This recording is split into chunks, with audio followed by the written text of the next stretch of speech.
Okay, so that selvage edge is straight across, all lined up as flat as possible. Now, I'm going to take it like this, and I'm going to take it to my cutting board, and I'm going to put it all on my cutting board as much as possible. Okay. We are going to have to do some of what I call the fabric do-si-do. So again, selvage, straight, all lined up. I'm going to try and give me as much room as possible. I'm going to look out for that hole. I hate that hole. Okay, so this is lined up straight. Here we are. I may have to either walk around the table to cut, or I may have to turn the board to cut. Okay, but the goal is to leave the fabric as flat as possible. So I'm going to take my rotary cutter and my ruler. In this case, this is a 6-inch ruler.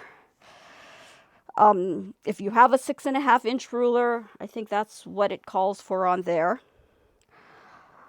If your selvage edge is straight and this fold line is straight, when you cut, you are going to have a very long, straight strip of fabric with very little what we call dog ears going back and forth. Okay, and you can see that between this, just that selvage between here and here, it is very exact all the way up, and that's what we want, right? We want this measurement here between the edge of the fabric and the ruler, and this measurement here between the edge and the ruler to be almost exact. So I'm going to cut one strip here, okay, and then I'm going to cut a second strip. So that's 2 borders. I am going to reset my fabric from the opposite edge before I cut. Okay, so this is what happens, right? You're going to cut this. This is going to be very, very straight. You're going to cut this. This is going to be less straight. If you take a third cut, it is going to be less straight than that.